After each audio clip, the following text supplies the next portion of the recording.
In this video, I'll explain exactly what an ISA is and everything you need to know before opening your own ISA. I'll leave timestamps below as well if you want to skip around. But firstly, what is an ISA?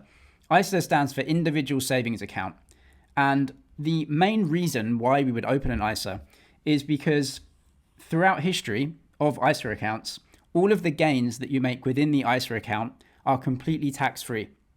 Now, with some proposed rule changes in the future, that's not actually the case. Some of the gains that you make may actually be taxed. I'll explain that in a second. But for the most part, you can open an account, make investments in there, and anything you make, whether you make capital gains from buying shares and then selling them at a profit, or if you make interest or dividends or anything like that, that has typically been completely and totally tax-free. So the two main types of ISA account that most people will look at is a cash ISA. You're simply giving your cash probably to a bank. They will give you an interest rate. All of that is tax-free. You don't have to declare it or anything like that. Very easy. The other very popular type of ISA account is a stocks and shares ISA, where you can invest in individual company shares, ETFs, index funds, and many other types of allowed investments. All of the gains that you make in your ISA accounts are typically completely free of tax. Completely tax-free gains are the whole point of an ISA, and that's how it's been since I can remember. Unfortunately, with some proposed rule changes, some of the gains that you make in some of the accounts may be taxed. So I'll go through that now. So the whole point of an ISA was that all gains that you made were tax-free. So think of the ISA as a carve-out from the tax system, so completely separate money. Now, the good point of that is that you get tax-free gains, no interest, dividend tax, capital gains tax. The slight downside of that is that money is completely separate and outside of the other rules regarding your income and capital gains and everything else. So money that you invest in an ISA can accrue tax-free. However, you can't use the other parts of the tax system with that money. So, for example, there is a part of the tax system which says that each year you can set your losses off against your gains. Let's say that I bought shares in two companies and I made £5,000 in one and I lost £5,000 in another. Well, I can take the loss that I made and write that loss off against the gain that I made. And so my net gain is zero, so I don't pay any capital gains tax. Now, if I had the loss in the ISA account and the gain in my taxable account, unfortunately, the ISA loss can't be used to write off net gains in my taxable account. So think of that money as completely separate. That's going to be great for long-term investing, but if you're more actively trading, you can't write your losses off against potential gains that are outside of the ISA. So just keep that in mind. And this is available to all UK residents over 18. In the past, all capital gains, dividends, everything else has been completely tax-free. However, there are some changes in the next tax year. So as I'm making this video, we're in the 26-7 tax year. The total limit that you can invest is £20,000 between all of the different ISA accounts. And you can do that in any way that you want. So you can have £20,000 in a cash ISA, or you can have £20,000 into a stocks and shares ISA. Now, of course, that may fluctuate in price, but it's about your input, right? So £20,000. As for the next tax year, this is currently the rules that have been proposed. But things are changing a lot of the time, and these may be scrapped, they may get worse, a new government may come in and completely change it. So you have to look when you're investing what the exact rules are. But as of 27.8, the total limit will stay at £20,000. That's actually a net reduction in the amount that you can invest because inflation adjusted, this will actually be lower than this year's limit. So that's not good.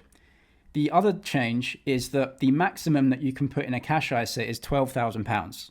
And if you want to max out your ISA limit to £20,000, you can only put £12,000 in cash, which means you would have to put £8,000 into stocks and shares.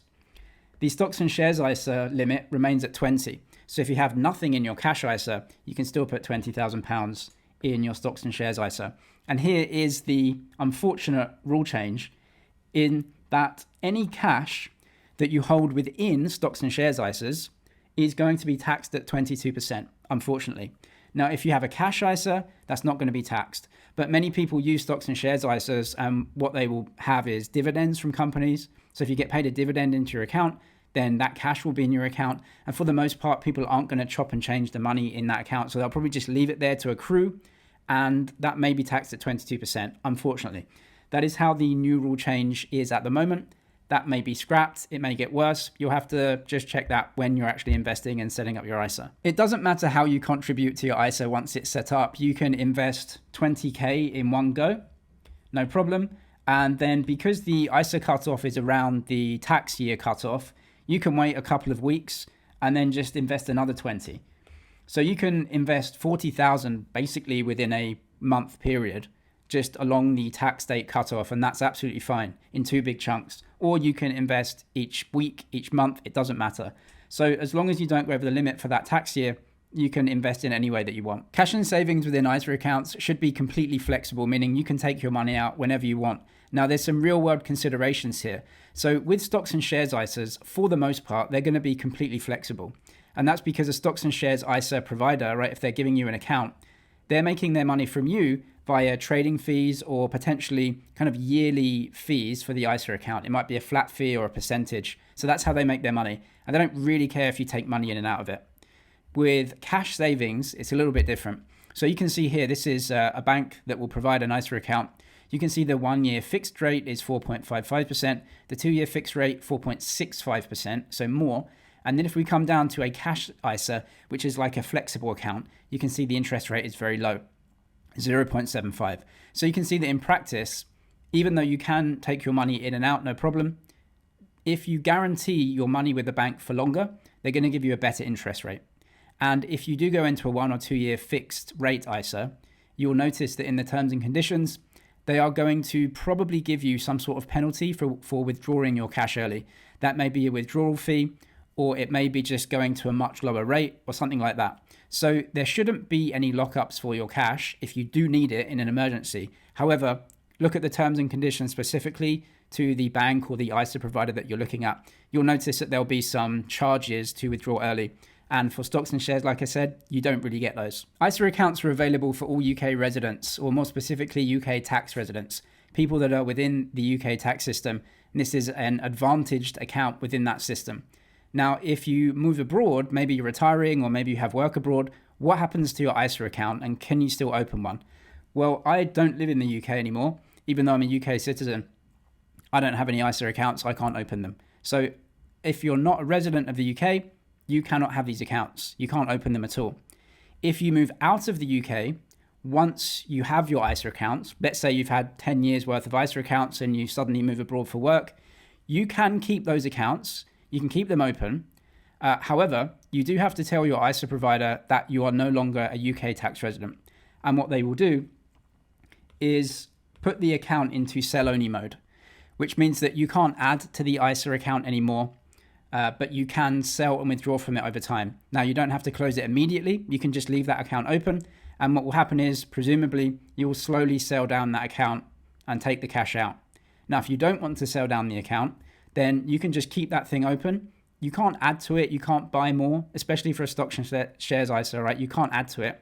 However, you can keep it open. And then if you move back to the UK and become a UK tax resident again, then you can start adding to your yearly allowances again in those accounts. Something important to know if you do move abroad as well is that ISA accounts only exist within the UK tax system. So if you're within the UK, and of course, that means that you will be taxed on capital gains and interest and dividends and everything else. But everything in the ISA account isn't. That's under the UK rules. Now, if you move outside of the UK, that country is not going to care about your ISA account, which means that any assets that you do have in the ISA account may be taxed in the country that you're living in. So even though they're not taxed in the UK anymore, maybe the country you live in has capital gains taxes or dividend taxes or anything else, you're going to have to declare that in the country that you live in. So you kind of lose all of the tax benefits of the ISA account anyway as soon as you move abroad. Like I said, the vast majority of us are going to go either for a cash ISA or a stocks and shares ISA. There are some other types of accounts though, and these are, tax reduced or completely no tax as well. So something like a lifetime ISA, which is usually for 2 cohorts of people, either home buyers or retirement. You get a lower limit each year, but you do get a government bonus with that. However, you may or may not qualify. And the other is a junior ISA. Definitely look into that if you want to save even small amounts for your kids. One of the biggest costs and drags on investing is tax. And so if you're investing early for a child, by the time they're 18, 20, 25, 30, something like that, the amount that you can make in a stocks and shares ISA without any tax at all when they want to take it out is absolutely massive. So that will be a big advantage for them. Now, in terms of choosing ISAs, all you have to do is just go to your provider. What I would suggest is, even though your bank that you're with now maybe doesn't have the absolute best ISA, I'm looking at cash savings here, it's probably easier for you to just open an ISA with your existing provider. And then you don't have to worry about a different app or a different account you have to log into, and you're getting, 10 basis points a year better in terms of interest rate. It's probably not worth it. It's probably just worth it to go with your existing provider. And in the UK, most banks are pretty competitive in terms of what they're giving you for cash ISAs. Now, for stocks and shares ISAs, banks do provide these as well. However, in my experience, banks are very high cost for trading stocks and shares. And so they may have a limit, like a minimum that you can invest each time. There may be a flat fee of like 10 or 15 or 20 pounds per trade, which may eat up a big percentage if you're investing small amounts. For the most part, for cash ISAs, mostly your bank's going to be great there. For stocks and shares, stockbrokers are going to be much cheaper overall. And you can compare them. This is the Revolut app where you can see the commissions. So, what may happen is that you get a monthly or yearly subscription for your stocks and shares ISA that you have to pay. That could be a flat fee or a percentage of what you have in there. And then each trade that you make, you'll probably get either a flat fee for that or a percentage of what you trade. In my experience, these brokers are much cheaper for stocks and shares ISAs versus banks, who typically have much higher fees for that. For cash, it's up to you, and just choose the easiest path. Have a look at the fees, but for the most part, it's pretty much the same across the banks. I'll leave some other helpful videos and links to resources you may need about ISAs down in the description below. I'm James, it's MoneySDG. Cheers for watching, and I'll see you in the next one.